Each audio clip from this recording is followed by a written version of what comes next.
Hey, deserving listeners, 90 Day Fiancé. Let's watch. It's still big. It's still a triple D. He's in shock. Your husband looks really hurt. Michael wasn't even happy that the surgery was healthy for me. All he saw was smaller breasts, and he started pulling away. My husband should make me feel loved, number one, protected, sexy.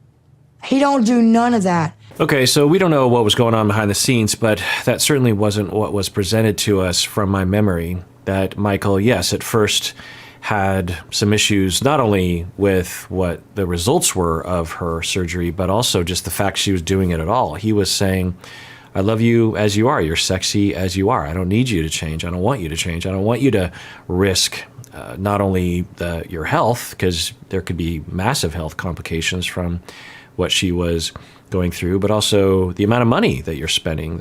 We're married now. It's our money that you're spending. So he, after adjusting, was like totally cool with her changes and was still attracted to her. At least that's my memory. But according to her, he's this complete jerk face who is rejecting her because her breasts are smaller now, which I guess could be true, but it certainly didn't seem that way to us, did it? Sounds like the relationship's definitely been tested. Yep. But the biggest challenge our marriage is facing right now is the shady Michael's doing. All right, so Michael did cheat in the distant past. He drove a woman home or something, and they got together, and while they were in their initial phases of dating, Michael and Angela, and that was wrong. And maybe there was another incident or something. But since then, Angela, and really around that time, Angela was accusing him of doing things that didn't make a lot of sense. This convincing of the self that she would do that Michael is shady and up to no good and a terrible human being. And then she would, I think, get hurt, and then she would come out swinging emotionally and sometimes physically. He hardly ever calls. And when he does call, it's only about the visa or that he needs money. Okay, I didn't show this clip, but they haven't seen each other in person in 2 years. So that's a long time. And that's going to put a strain on their relationship, it sounds like. And he is trying to figure out about the visa, which makes sense. And you would think if you're Angela, you'd be encouraged by that because he would want to come to the States and be with her. So presumably she hasn't traveled to his neck of the woods during that time. Anyway, and he can't, I think, without a visa. So he's calling about that, and he's also calling about money. Okay, but do we really think that's what's happening, given Angela's and Michael's track record? Do we really think that Michael is literally only calling her about, like, where's my visa and where's my money? Like, do we think that's really happening? I mean, I suppose it could be, but it doesn't seem likely. Dad, thank you. See you later. And on top of that, he's put his Instagram up, knowing I'm against it. He even went so far as to block me. Okay, they're editing this pretty heavily, but she says he put his Instagram up, which he knows I'm against that. We need more information there. I don't think we've heard this topic discussed between the two of them. She, I guess if we were looking at it in a charitable way, they both have agreed not to have Instagram for legitimate, logical reasons.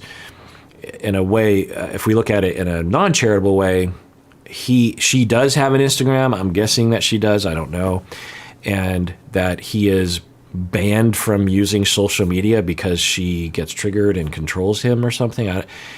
He can't have an Instagram at all.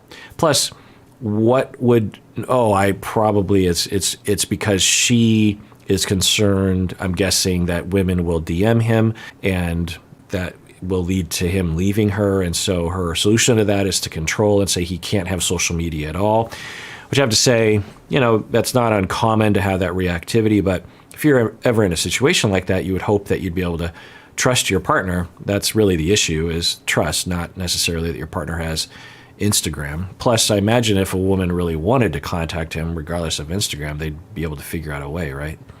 So I feel like he's talking to other women.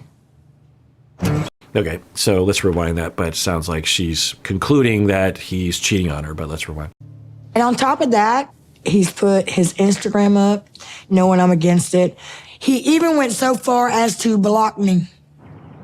So I feel like he's talking to other women. Right, so the blocking, who knows what's going on there, but we could imagine that it would be understandable given Angela's abusive behavior, and I don't use that word lightly.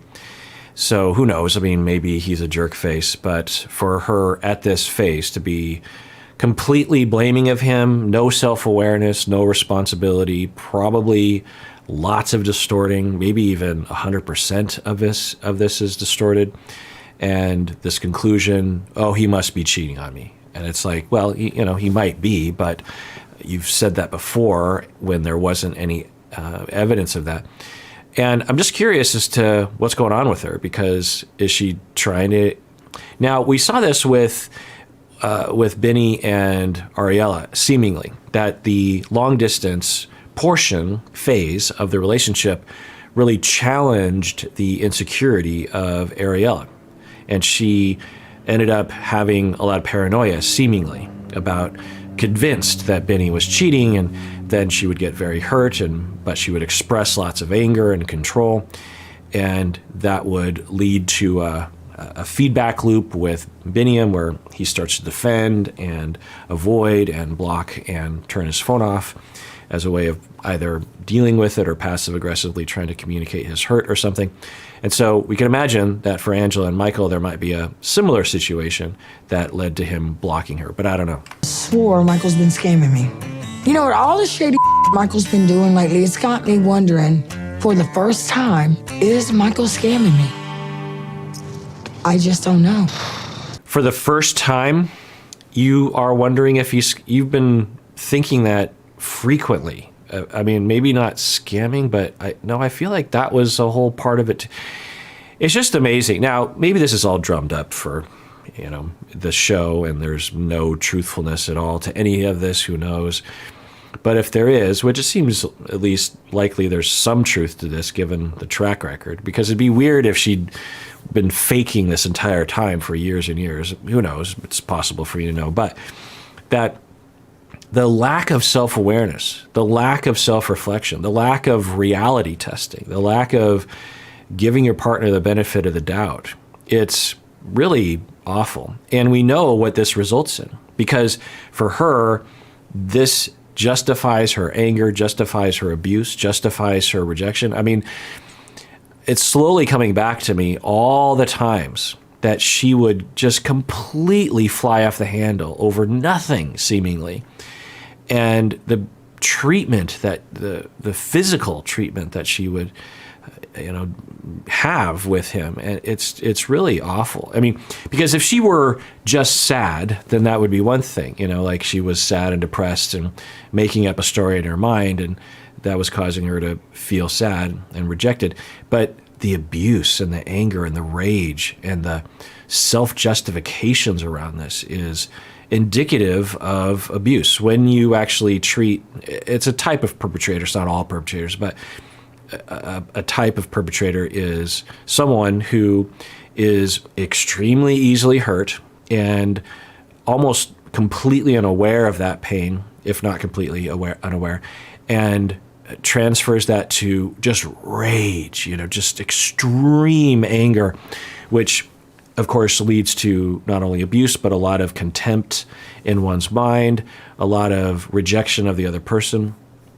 And then the person just is never able to stop and think like, maybe my rage is distorting me a little bit, kind of, because when they question themselves or the question is raised, to them it feels discounting to their feelings, and two, it forces them to contemplate that they have an issue or vulnerability, which often for this type of abusive individual, they cannot tolerate that. They do not want to acknowledge to themselves that they're vulnerable, because that to them makes them feel like they're in danger, which is actually the opposite. They're putting themselves in danger to be rejected by not acknowledging their vulnerability. I'm also reminded of my conceptualization that she has humiliation trauma, and her way of coping with that is to, in her way, attempt to get out ahead of the humiliation by humiliating other people, which of course in a indirect way, humiliates herself because she, on camera, I think, will exhibit behavior that causes a lot of people to ridicule her and reject her, which is, I guess you could say, resulting in some humiliation. And so there's a vicious cycle of humiliation. I'm going to avoid humiliation by seeming tough, humiliating others, which causes more people to judge, more humiliation, which causes more need to do that. And another part of this is that when we are around people and we feel a certain way, they make us feel a certain way, sometimes, not all the time, that's a reflection of what they feel on the inside. So I'm guessing for a lot of people around her who are incurring her anger are feeling humiliated, feeling put down, feeling belittled by her behavior and language and physical violence. You know, she stuffed a cake in his face that's meant to belittle and demean, dehumanize. And sometimes what that means is that what's really happening is she feels unworthy, she feels little, she feels nothing. And so her way of dealing with that is to project that part onto other people and attack it on the outside when really it's on the inside. And more than ever, it makes me feel I can't trust Michael. So she's,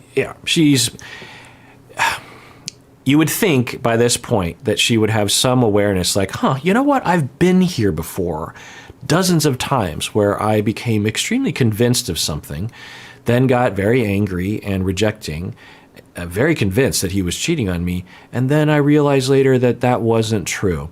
So, I mean, this is the same thing. And so on one level, it's an opportunity for us to talk about this. On another level, it's like at a certain point with a broken record, I mean, unless someone was a client of mine and I actually had some ability to, I don't know, have some incremental effect on the matter, to watch this is, I don't know, it's not very pleasant to me. Just like, so we're back here again? There's that sexy baby. Hey, Angel. Wait, so she's cheating? Maybe this is a friend, not really a romantic interest? Let's give her the benefit of the doubt.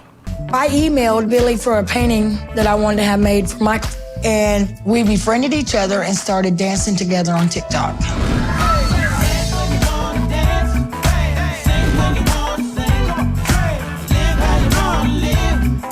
Hearts dancing together, obvious flirting, and you're upset that Michael has an Instagram. And since we're not hearing about any transgressions on Instagram by Michael, we could think or surmise that there probably weren't any transgressions by Michael. Michael's calling her and saying, hey, honey, I need some money to survive. Hey, can we get a visa so I can come out there, get a job, get my life started? It's been 2 years since we haven't seen each other. So, and then this is public. Well, one, it's happening, which is just awful, cheating. I mean, if she was to break up, then fine. She wants to break up. Do that. Break up. Then you can do whatever this is.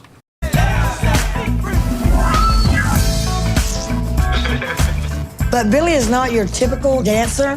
He used to be, in the 80s, a male stripper, and his title was the original Thief of Hearts.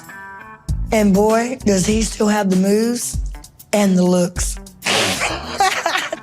Just imagine that your partner, your wife, your husband, your person is doing this. One, and it's public. And is it trying to humiliate Michael? Is that what this is? Is it trying to dehumanize him, trying to make him out to be a fool? Because I think he probably would feel that way, right? And I mean, and she always does it with that laugh, that smile, and the show plays fun, funky music underneath it all. It should be horror music. What's happening? She's cheating right in front of him on purpose. If she wants to break up, fine, break up. It happens. Maybe it's a wrong decision or a weird decision, but it's your right. You can break up with someone. It is immoral to cheat. Immoral. It's wrong. You are knowingly doing something that is going to harm another person when you could easily prevent it. There it is. Do I saw the little. Oh, that's all I can do, Bill. Hey, look at the smile on your face. Billy still is in Canada, so we haven't met each other yet, but we talk all the time. That's what you do to people, Billy. Now, if they're friends, maybe they're just friends. I mean, we haven't heard anything explicit. Maybe she's told Michael he's just a friend. I mean, I'm sure it's not true, but let's wait to get more information. I'm super excited. Give me a couple weeks and let me get everybody settled. Do what you gotta do, Angel. I don't know how much more time I can waste waiting on Michael if Michael is starting to give up on our marriage. Bye. Okay, if that's how you see it, then you break up and or get divorced. That's the procedure. That's the moral, tough decision that one makes. We don't know what really is going on, but the evidence that she presented was that he has an Instagram and that he's calling her all the time because he wants a visa, presumably to come be with her as a married couple. So how is that giving up on the marriage? Plus, even if he did give up on the marriage, two wrongs don't make a right. Look at him. I've been lonely. And I don't want to miss doors that life might be opening for me, especially if the Michael door is closing. Well, I'm sure I don't know what Michael will do, but closing because of you, I don't know. I guess we have no idea what Michael is up to. And by the way, I never watch the coming up, because a lot of times, from what I understand, they will show what will happen later in the season with all these couples. So maybe there's some knowledge about what will happen, but I have no idea. So maybe Michael's not even on this season. Maybe it's just moving on. But there's a chance that Michael has been moving on and is done. There's also a pretty good chance, given that he's calling asking for a visa, that he considers himself married and in a relationship and soon to come to the States. So I don't know. I guess we'll find out. Michael and we might really be through. It's painful to me.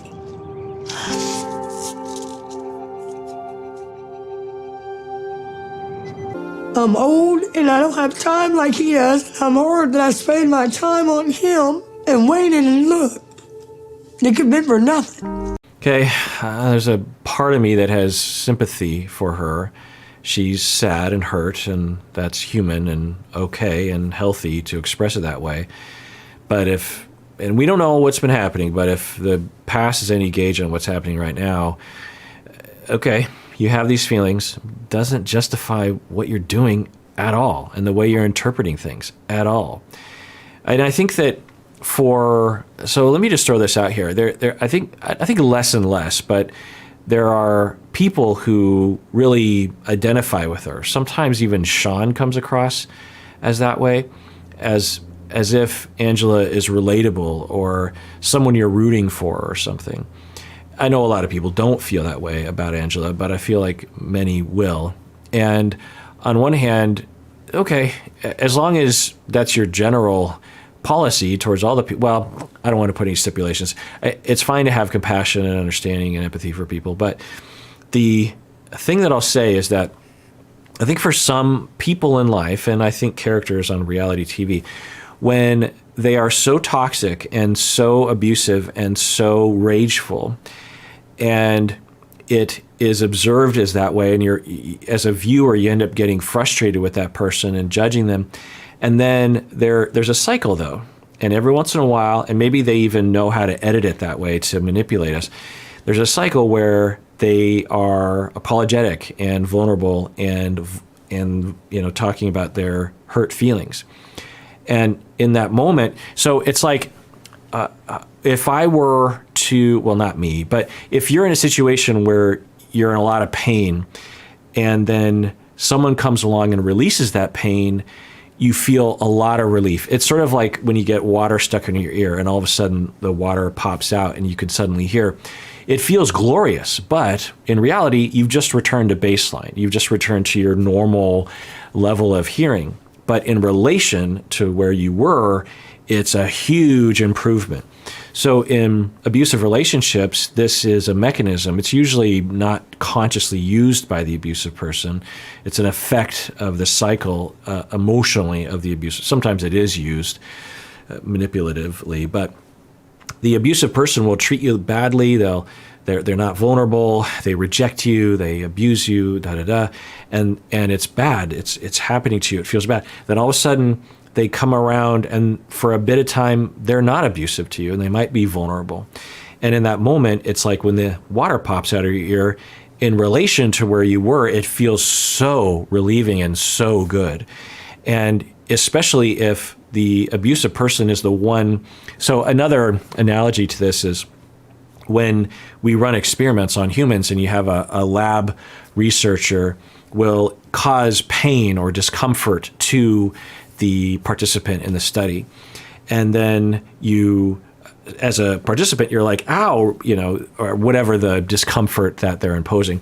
And then the same lab technician releases the discomfort, comes along and takes it away.